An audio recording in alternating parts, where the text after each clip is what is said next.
I'm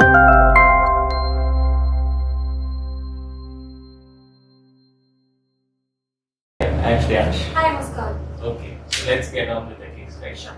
Okay.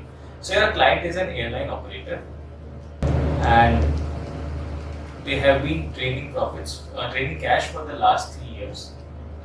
So you have to find out the reason and give recommendations. Okay. So before I start off with the case, I had a few questions to understand, what the client does exactly. Can I go and ask that? Yeah. Sure. So essentially, firstly, I would like to understand, when we say airline operator, do we mean like a low-cost carrier or do we mean like a premium segment? So, like in India's context, do we mean a spice jet or do we mean? Yeah. So it's a low-cost operator. Okay. Alright. Also, you mentioned that we're training cash. So, are we talking specifically about operating profits, or do we include investing in financing activities in cash as well? Yeah. So we do include investing in financing activities, and the major reason for the claim is like loss of operating income as well as increase in investments. Got it. Alright. Can you tell me a little bit about the investment that we're talking about? Okay, so the investments have been related to, like, we have been buying some private airports, so that's where we are investing, and which is where the cash is draining out right now. Okay, got it. Also, you mentioned that we're a low-cost carrier. Do you have a geography that we're located in? Yeah, so we are in entirety of Europe, and we operate through all the countries within Europe. Okay, got it. Also, one final question. So, when we say Europe, do we mean like long-range flights or just the short-range flights within the country? So we operate both long range and short range flights. Got it. Alright, so I would like to directly jump into the case now, if that's fine. Yeah. So, when I'm looking at cash, I would like to break this down into the operating income, the operating cash flows essentially. Then I look at the investing that we are doing, which you mentioned that we've been buying airports. And the third would be the financing activities. Okay. So, you mentioned on the operating front that, on the investing front, that we have been buying airports. But apart from this, is our cash declining in the other two buckets as well? Yeah, so operating income is also going down. There is nothing to look into financing. Okay, got it. Alright, so I'll come to investing later if I start off with operating. So when I say operating, I'm assuming that the profits are going down essentially. So if I break these profits down into revenue and cost, do we know if the revenue side is affected or is the cost increasing? So like the revenue side is more affected as compared to the cost side, although the costs are also going down. Alright, got it. Alright, so since the revenue side is more prominent, I'll deep dive into it later.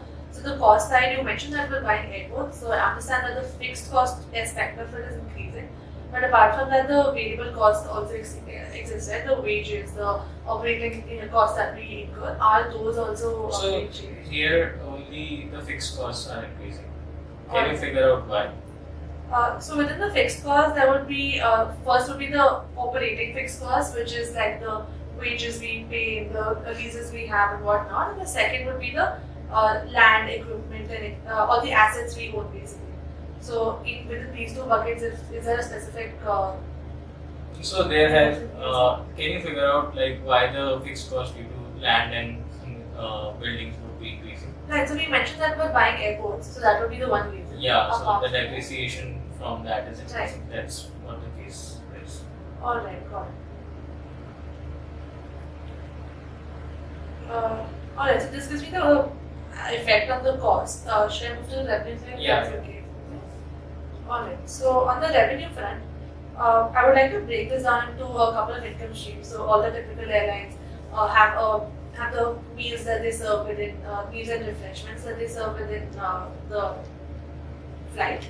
Then the other would be the ticketing that is done. So apart from this, do we have any other revenue stream that I'm missing? No, these are the two major revenue streams. Okay, and do we know which stream is causing the revenue decline? Yeah, so there has been a decline in both of them, but I would like to focus on the ticket fronts first. Alright. So when I look at the tickets, I'm essentially looking at the price that I'm charging the customer, and I'm also looking at the total number of tickets that I'm selling. Yes. So let me name that as quantity. So do we know that, have we changed the price in the last No, we years? have not changed the price in the last years. Alright, so I'll look at the quantity aspect of it. So this can be affected by majorly the occupancy rate of our flights or the number of seats essentially that we're offering, which would include the flights into the number of seats per flight. Yeah. So has this changed or So there has been no change in the number of seats, only the occupancy has been declined. Alright, so essentially our problem boils down to A, that we are increasing our cost because of the new airport. Yeah. And B, because our occupancy rates are decreasing. Yeah. Correct? Yeah. Can I take a minute to think of why the occupancy would be affected? Yeah, sure.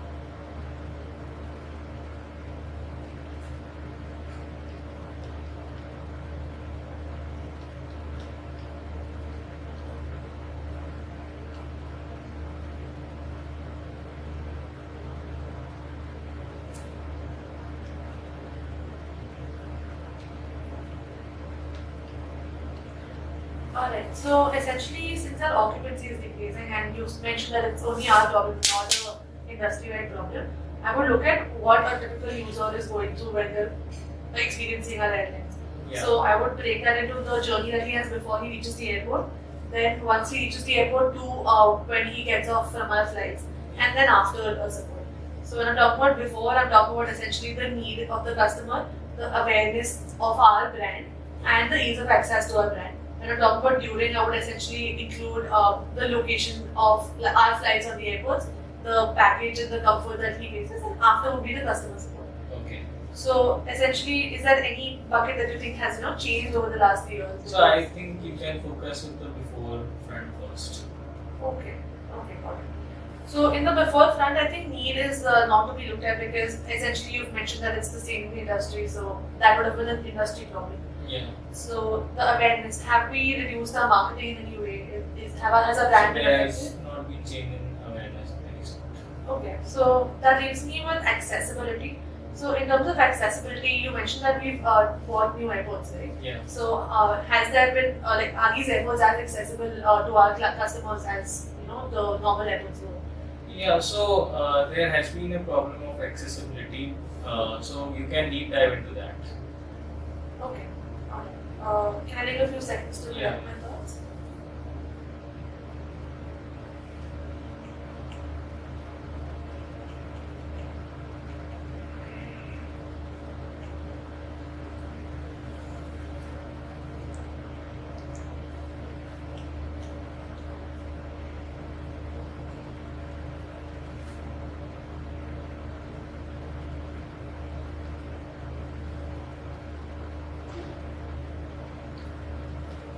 Alright, so when I'm talking about accessibility, there are two key things that I can think of. One is the cost aspect of it, since our airports are private airports, does the cost to the consumer increase? And the second is the effort or the time aspect of it. So while the cost could remain constant, the time he has to put to reach our airports or the time at our airports, because they're private airports and VIPs could be coming in, could be a problem that they would be facing. So cost is not a problem, and the time more or less has remained the same. Anything else that you can think in accessibility? Okay. So is the location of our so the reason I ask is that if our cabs are located even at the same distance at the same time, but somewhere completely apart from the city, is that would create a problem for the customer, he couldn't reach there on time. Is that something that I should be looking at? So yeah, the customers are not able to reach. That's a problem. But you should look more deep into this. Okay, like do you want me to think of other problems or look deeper into this? Look deeper into this. Alright.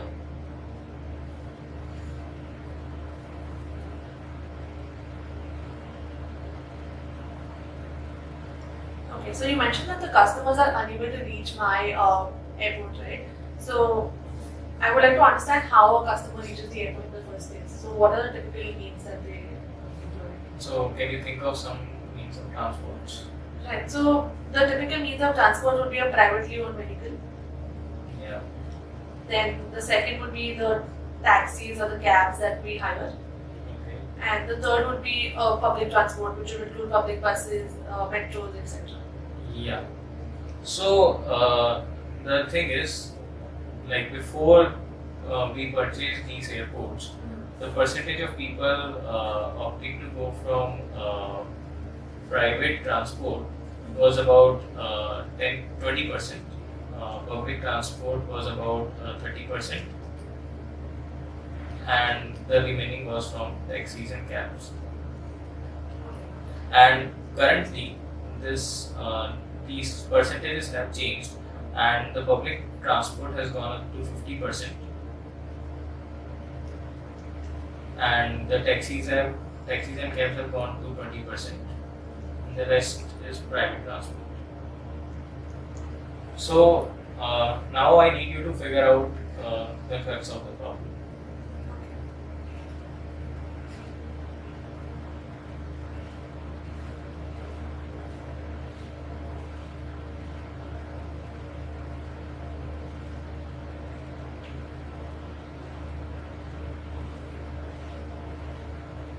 So you mentioned that the cost that the customers on an average are facing has remained constant.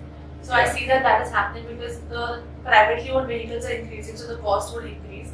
The taxis are decreasing. So essentially the net of this would be an increased cost, but again the public transport is increasing. So net of this would be a decreased cost. So I think Yeah, they're yeah. balancing off each other. Yeah. So that's why the cost is not an issue. However, what I would also look at was that the sum of these two is essentially decreasing. So the privately owned vehicles and taxis and cabs are contributing lesser number, while people are preferring public buses or metros. Yeah. So do you see a major change in any one of the buckets? So a major change I see is the taxis and cab section. Yeah. So one. One of the reasons is the availability of taxis and cabs. Okay. Makes sense. So, do we know the location of our airports? So our airports are generally in the outskirts. Okay, so could the reason that our occupancy is decreasing be that since our cabs are in the outskirts, the taxis and cabs are unwilling to come because they wouldn't get a fare back? Is that Yeah, that is the crux of the issue.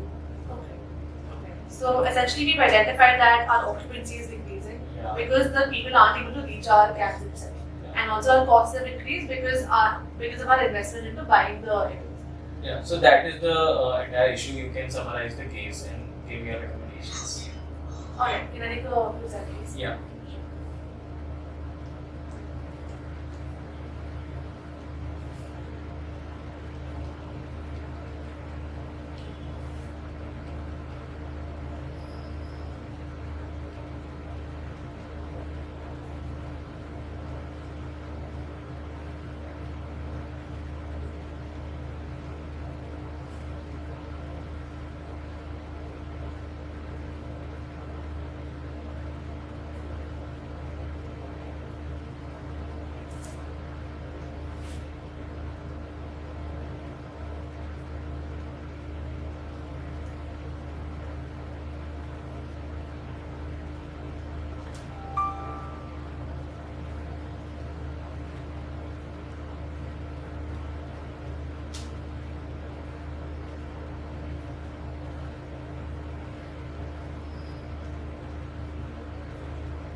Alright, so essentially we looked at all the problems and figured out that there are two reasons that we're facing this cash crunch. Yeah. One is that our costs have increased because of our airport purchase. The second is a decreased occupancy. The reason for which is that the taxis aren't coming to our airports. Yeah. So there are a couple solutions that I can bounce off with you, which we can evaluate further. Yeah. The first, I would look at the increased cost, which is the purchase of airports. So at a later point, I would like to evaluate how beneficial is this for us, what was our motivation, and that is actually paying us off in terms of the revenues, and then that can be relooked into. The second, on the occupancy front, I would look at the tie-ups with these cab operators, and another option could be our self-arranged pickup and drop that they can avail for along with the ticket. Now, I would not integrate with the ticket price because we have low-cost operators, so our competition would not seem very profitable. But an option for a pickup drop would really help. Okay, great. I think we are done with the case. Thank you. Okay. Let us begin with the feedback. We will first focus on the positives of the case. The preliminary questions were quite comprehensive and the interviewee did a great job there. The interviewee summarized the case in between before deep diving into the two problems. The interviewee did a good first level structuring of the case and could reach a conclusion with some help. The interviewee displayed great analytical skills while figuring out the root cause from the data given. The interviewee displayed composure and calm, which is critical to case solving. Now let us move ahead with the areas of improvement. The interviewee could have deep dived into cash flow details later on rather than stating them in the preliminary question itself. The interviewee should have asked about percentage decline in revenue or increase in costs in order to choose between the two to move ahead rather than randomly choosing one of them. The interviewee should have described customer journey in brief and then listed the detailed buckets rather than taking the time early on to list the buckets while the interviewer was waiting. The interviewee should have used he or she as a pronoun to remove any gender bias. One can also use common nouns such as passenger, user, etc. to avoid this. In the before bucket, the interviewer should list affordability as well, although the assumption is given that the airline is a low-cost operator, but still it should be stated.